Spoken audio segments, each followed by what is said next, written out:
Hey, it's Kimberly Smith Austin here, and I want to welcome you back to another episode of the Made to Inspire podcast. I am here today with my awesome and amazing co host, Misty Kerrigan. Hey, Misty. Hey, Kimberly. Happy Monday. Hey, it's a great day to be great. I like that. It is a great day to be great. So we are smack dab on a roll. I want to say in the middle of, but I don't know how many we have left because we're hitting some really great questions and topics when it comes to making your millions. That's right. That's We're right. really starting to focus on, we kind of did that whole fear thing and the frustrating, and then we talked about, I like to say, people like to think about fear like, oh, that would be nice someday, or yeah, if this happens, or if the market didn't, like everything is almost outside yourself. But truly, when it comes to millions, the thing is, you have to already be a millionaire. Your bank account might not match that, but you have to be a millionaire. You have to be doing the things. And then it's kind of like be, do, was it be, act, do? Remember the thing? Like if you're already being it, it's going to come into fruition. Instead of people wait until this happens and I'm going to do it. That's kind of the opposite. You almost have to be like, it's like I can't start running a marathon and run the marathon, but I could start doing the things as if I was a marathon runner. What do marathon runners do that I could start putting in place as I get ready? That's right. I love that, Misty. It's so true because when we think about millions or anything in our life, as much as most of us like to think it's a physical thing, right? It's the body, it's this thing that does it. It really starts right here. It's that mindset. And so when we think about that, we recognize that building a million, it's a mindset. You have to look at that. And today we're going to walk you through kind of three frameworks, if you will. They're kind of boiled out to six, but three things, three steps, three actions that you can take to help yourself make that shift to really make in that first million or the 10 million, the 12 million, whatever that number is for you. But it's kind of getting out of your zone. Out of your zone is the 6-figure, 7-figure, 8-figure. Sometimes you get in your zone, not in the good way, not in the genius zone, but in the comfort zone. And these are the steps to help even push you further out of it. Yeah, that's good. I love that. That's good. I like it. So let's go ahead without further ado. We want to recommend, first of all, you go back and listen to the last two shows. I think it's 118 and 119 who set you up. We also reference show number 33, which is funding your dreams, because we know that resources, financial resources, are always a limitation and stop people from getting to where they want to be. So we want to give you the tools to get there. So today's show, we're going to get right in. We're getting right in. So Misty, let's get us started. How shall we start? Two of the things that are my favorite things. Well, the first one is growth. Growth. Self-aware of where I am, where I want to be, and the steps to do that. Is it growth in my mindset, growth in my education, growth in my knowledge? Actually, sometimes I stay way too long here, but I love because we tagged it with something that pushes people, and it's growth and give. And when I say give, most people start to think money. Well, if I had money, I would give money. But giving doesn't start. And I love it because I think it's The Rock. The church that you go to, I used to come a few times, and he always said, give with a open heart, a gracious heart, not like a I'm tithing, but I'm cheerful. Joyfully. What were you saying? Cheerful heart. A cheerful heart, right? Is that give. Right. And that give is you, of your time, of your knowledge, of course, of your money. But so many people think, well, I don't have enough. But it's so funny because it always reminds me of, and I quote it a lot, just even in business, when you get in that zone and you're vibrating and you're doing everything amazing, and you look back, like these last few years, I'm like, how did I travel so much? And how am I not in a crazy debt? And how am I I'm financially doing amazing? And I look back and I'm like, it reminds me of Jesus's fish. Right? He's like, one fish and one bread, and they're like, how are we gonna feed everybody? And he's all 2 fish, 5 loaves. 2 fish, 5 loaves, and they finished the whole thing. Or the lady with the oil, right? He's like, just today. You worry about today. When you wake up tomorrow, you worry about tomorrow, instead of her being like, I don't have enough oil for my kids for the month, for the year, right? He was like, what do you got today, lady? What do you got today? And that's how I feel sometimes with giving of my time and my money, is what do I have today to give? What's today and what can I give? And I know you want to add to this, so I'm gonna throw you the ball and get you kind of down that football field. It's almost Super Bowl, but what I know you're really great when it comes to this growth and give. And that's perfect because I think you set it up and put a great put us in great position to take the ball, punt and run. I'm not a big football fan. I'm not that I'm not a fan. I don't know the sport.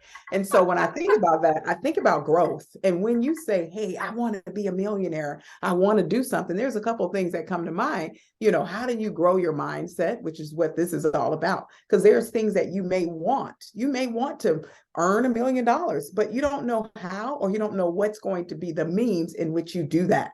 So what is it? I'll give you a prime example. I came into the office today, met a beautiful young lady who is a land investor, and I stopped her immediately and had a conversation. She buys properties and sells them to people, buying stuff in Arizona for 12,000, maybe 1,200 land acres or more, and then selling them off to people. She said, "I'm a mom of four. I was sitting at home bored, and I decided I wanted to do more for my family, more for my life." And guess what? She started taking a class. She started learning about it, had no clue about it. And here she is now, 4 years down the road, very successful. And I'm ready to close the deal with her, because I was gonna say, what are we doing? I want to go back to Arizona. That's right. And I love it because her whole mindset was, I have to learn this area before I can then parlay into investing, into selling and making that income. And that's what she did. She recognized that there was something she wanted to do. But what I love is her mission behind it was she wanted to grow her inheritance, she wanted to grow her legacy. And it was all based on growth mindset. And that's what people do when they say, "You know what, I want more. I want to be a millionaire." They realize there's some growth involved. The second part is giving. Now, what I love is that I was so excited with her. Not only is she saying, "Yeah, I can help you find some property, some land, but let me give you some knowledge to help you invest in this space." Because I'm like, I've been interested in that too. So she's willing to give her knowledge. And what I love is that when we give, we receive. If you talked about, the Bible and things like that, it's more blessed to give than it is to receive. And when you think about millionaires, big name millionaires, the Tony Robbins, the people who own all these various airlines and banks, these folks are not keeping everything that they receive. They grow their legacy, they grow their inheritances, they grow their businesses, and they grow massive amount of money. But you know what they do? They give it away. They give it to charity. They give it to needy people. They give it for great causes. So when you talk about grow and then give it, wow, that's the power. In fact, when you give it, it allows you to have more. I know it doesn't make sense. When you give, it allows you to have more, because guess what? The tax man isn't in your pocket as much. You're able to receive more. You're able to put it out in a trust and an estate and share your wealth with the world around you. I want to jump in on that one because it's so funny. I'm so glad you said that. I spend a lot of money on investing in myself and giving.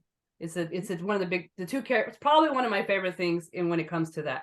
And I was sitting down with Natalie because now we're married and now we're jointed. And she was saying, like, well, how does all this money go out? And I said, this money's going out anyway. This is the amazing part about being a business owner is this money's gone. But as a business owner, I have more control over it. Does it go right back to the government, or does it go to other causes that also positively impact the government? As an employee, I don't have choice where my money goes. That 30% is just gone. But this 25% I have in business, I can invest back into myself in the business and in taxes, and that decreases. So that money was going out anyway. Now, how I did with that money is to set me up for next year, right? To set my knowledge, to set my money, to do the thing. So this growth and give, especially as a business owner, this is a category to slow down and really, really, really look into, because this category could start to separate your business, especially with the money that's going to be going out anyway.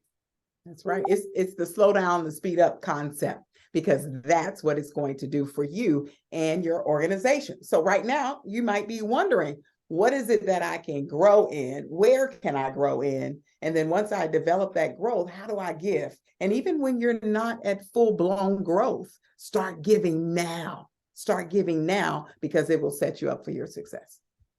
Oh my God. I'm reading a book called The Richest Salesman. And in Babylon? Yeah.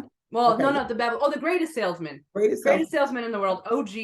Yep. And the main first thing is you have to make a commitment in your heart, even before you have money, that a percentage of that money, I think in the book, it was like 25% of everything you bring in has to go out.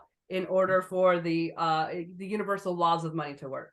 Now, I'm not saying that's 25%. I know there's the things that people do differently in the book, but it was because once that money starts coming in, if you don't have that pattern, greed takes over, temptation takes over. So it really is. And the crazy part is I've read studies, and studies show that people with less money usually give more back in the day. But now, if you understand that it's that heart of giving, it's that open giving, having more to give so that it doesn't, and we've seen good people with money and bad people with money and whatever that looks like. But if you look at some of those cornerstones, I bet you part of that is to give back. Yeah. And I'm going to say one last thing, and we're going to go on to the next one. The thing I think about is the lady who gave the two mites is in the Bible. And she gave more than people who gave millions and millions of dollars, but it was based on her perspective and the fact that she didn't have much. So those two mites were everything to her, and she sacrificially gave it all. Oh, that's so good. I'm sorry. I'm fired up. Now, what's the second one? What's the second one? And, and that's the power. When you think about that, a lot of times we don't think about that. So let's go into the next one. The next one is invent and invest. Invent and invest. So once you grow, you can give. Next, you're going to invent and you invest. And when I say invent, you're thinking about your million. Where is it coming from? What are you going to invent? In other words, create. In other words, make. In other words, build. Because that's what you have in your hand. There's an expression right now. I hear a lot of people saying, what's in your hand? What's in your hand? We have so much power inside of us personally, each of us individually. We were built with passion and purpose. The question is, are we stepping out and looking at what's in our hands and using it to invent, to create, to build, to make, and share it with the marketplace? Now, my vision, my personal purpose is going to be different from yours. And I'm walking in it every single day and have been, hopefully, since the day I was born. Not really, but kind of. But the thing is, what are you doing? What are you doing? What are you going to invent and put out to the marketplace? Because once you invent it, I guarantee you there's someone who wants it. Prime example, the lady I spoke with this morning, the land investor, I talked to her about doing a workshop at the Empowered Women in Wellness conference. And she goes, well, I'm going to have imposter syndrome. And I go, why? You're confident, you're doing it. Let's step out in it. And sometimes we're afraid that people won't receive what we have. They don't need it. They won't like it. My word to you, do it anyway. There's someone out there waiting for what you have. You have to be brave enough to invent it and bring it to the world. That's why there are millions of possibilities, taking those ideas from inspiration to monetization so that you can then go into the world. And Misty, do you want to add to that and then hit on the invest I am side? writing down as fast as you are talking, lady. I think you nailed it. I think we have problems in this world, but there's also solutions. And sometimes people have the solution, they just don't put forward the action. I don't know how many times, and embarrassingly, I think I've said too, I was like, oh, I thought of that. Yes. I just didn't do anything with it. And when you look at someone, they did something with the idea. Ideas come, especially if you're like us, a lot. Idea. It's really that investing and inventing and the action. Inventing is taking the time to sit down and get it out of your head. Inventing is, I have a great idea, I have a book, but what does that look like to work on it just a little bit? Right. And then investing is investing your time, your money, your resources into that idea. And maybe sometimes, and I love this, is maybe you have a great idea and someone has an improvement for it and you invest together. That's right. Maybe that explodes your idea. Maybe you need more people for your idea. If you have a bigger idea that impacts more people, you might need more people to help you bring that idea, as we love to say, to the market. Right. And right now, there is no better time with how at ease it is to have an online business with any and everything you do to sell across the world. It is literally the best time in the world of business, the way that the internet has connected everybody, even the way for marketing, the way for how to sell it. You don't even have to know about commerce in the sense that you buy a commerce account. You should know about your money. But those are the things to look at right now is where do I invent and invest, especially if you love it. And when in business, we join a bunch of different organizations. We love to be around other people. And one of the people that reminds me of the invent invest is the lady that started by selling shirts. And then everyone else just was making a killing. It's like 6 figures, almost 7, selling shirts. And then Yep. all of a sudden, everyone decided to sell shirts. Yep. So instead of getting mad, she said, well, they're going to need to buy these shirts somewhere. So Right. instead of selling it, she then switched to now she's selling the shirts to the people who want to sell the shirts because she got in with all them. And then she thought, she took it a step further as she was selling the shirts wait, people are designing the shirts. What if I learned the technology to design? And each step, she just learned the new thing to do because she already built that community within what she was doing. That's right. That's right. That was I wish I can think of the episode. We'll drop it in the show notes because she shared that. And I think that was like boom, because that's what we have to be willing to do is to pivot, right? And shift so that we can get to that place. Now, on top of that, Missy, I think about investing not only in some of the areas right now. I love the fact that you said partnering with someone to do something big. I have a meeting today with a young lady who has access to grant, but I have the information. She's like, let's partner, let's get the money, right? Let's partner and get the money. And that's what matters. And today, think about real estate. The lady I just spoke with, she stepped out into a market right now. The real estate industry is a little tricky, but she found a niche area and said, you know what? I'm going in. She went in. And we know that real estate has long been a path to wealth. So even though it's challenging right now, it's going to shift. What does that investment look like for you? What area, what impact you can make, and then step out and do it. That's exciting. So we got growth and give. That's right. We got invent and invest. Correct. And you kind of gave some hints to it, but what's this third step? After now we're growing, we're giving, we have an idea that we're starting to put action into. What are some of the things that we're going to really have to be on the lookout for? One is we're going to need to avoid and adjust. Avoid and adjust. And we got to talk about this because this one is important. Remember, this is about mindset. Wealth building is as much as mindset as anything else. And we said that earlier. And it's important to make sure you eliminate beliefs that work against you, because there's a lot of them up here in our little head, right? And if you want to make that million, you've got to think about a couple things. Don't think anyone owes you a living. Number one, don't expect something for nothing. Number three, don't take on any consumer debt if you don't have the cash or the liquidity or some way to pay for it, and recognizing you may not need it. And we're going to talk a little bit about debt because we recognize debt has a position, both positive and negative. And don't get distracted. If you're getting rich as your goal, persist through obstacles because they will come. Trust me. And before you know it, they're going to come faster and faster and faster, right? Don't avoid learning, growing, going, because you get busy. Sometimes we get into that cycle of I'm busy, I'm making money, and we forget the basics. I always say return to the basics. Learn to excel in your chosen field of expertise. Don't be afraid to take on a side hustle to get that extra you need to take you to that next level. And don't forget others in your journey. We talked about that. Giving seems to be the key, but it also begets reciprocity. So don't forget that part. That's the power. So if you want to learn how to make that million, you have to recognize it's here. So you've got to avoid that self-defeating mindset. And then adjust what, Misty? What I was thinking is adjust the way you feel and think about money. Unfortunately, all the things that you've seen articles, you've heard studies, is like America is a debt country. We years ago just kind of got on to like, well, I have a credit card and I think that credit card's my money. And unfortunately, it's not. The credit card is a loan, and the loan has interest, and it's that interest that sometimes get people bogged down. It's that interest that chains them, if you will. So it really is looking at, when you're looking at debt, what's the return on investment of your debt? What's the return on investment of your debt? And even your business debt, because how we spend in our lives is, if we're entrepreneurs, small business owners, is unfortunately, it's how you spend in business. But it truly is looking at that. What is good debt? What is bad debt? What and what is harmful debt? What is debt that my business might need? Because there is logical ways, like a chess game, of holding debt, but there are illogical ways of spending money that only lead you to debt. And that comes in that investing some time into looking at your habits, looking at what your business really needs.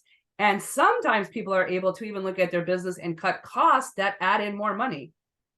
One of the That's right. ladies that we work with, what they had to do was they had to stop letting everyone in the office just do the electronic spending when it comes to Amazon because it was so easy.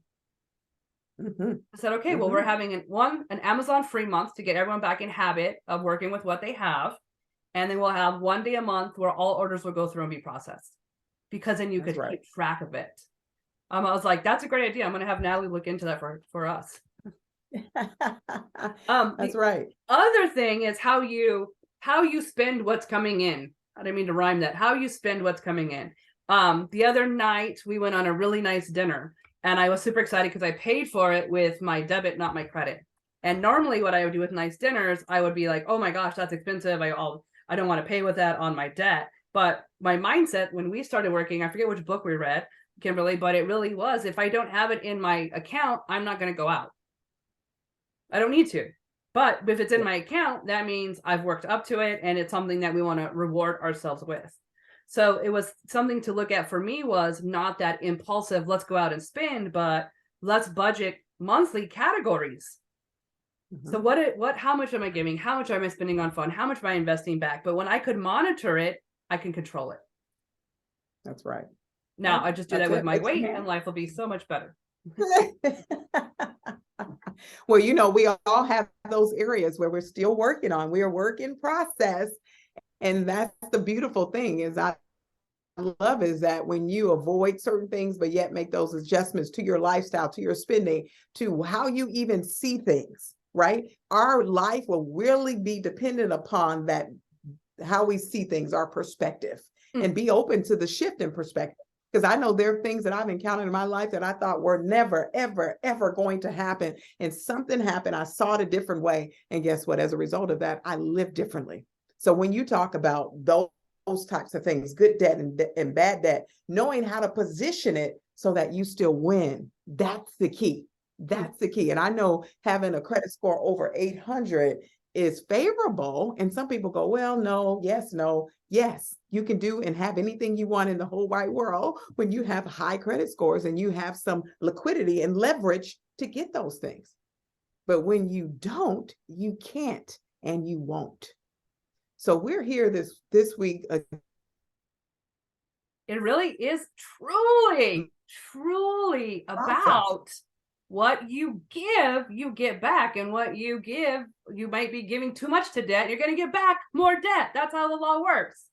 So, sorry to jump in on you there, Kimberly, but just really looking at, you nailed it, is what am I doing in my daily actions when it comes to these 6 things? My growth, my give, my inventing, my investing, my avoiding, and my adjusting. These are things that I could be looking at daily as I shape the future that I want to shape. It's my future. I get to design it, but it's designed either way. Whether I'm aware of it or not aware of it, I'm designing my future daily. And these 6 areas are such a great start, guys. Writing them down and just kind of taking some time into them, and where you're investing yourself, your time, your money, and your resources into these 6 things. Sorry to cut you off. Go ahead. No, I don't know if I was cut off because it told me my system was unstable. So either way, we are winning, and which is why we brought you back here. You've got them, guys. The 6 things that are going to help you really go and get that million. First, the 10th, the 7th, the 18th, the 19th, whatever that is for you. But we recognize for some it seems unattainable. But in today's marketplace, it is not. People go from 0 to hero in no time. It's more realistic than you think. In fact, you don't necessarily need that winning lottery ticket or a trust fund to join this inclusive club. What you need is to take the first step. Take the first step. Invest, invent, avoid, adjust, grow, give, and before you know it, you're there. So with that, as we say every single week, there's something out there waiting for you. Now go get it.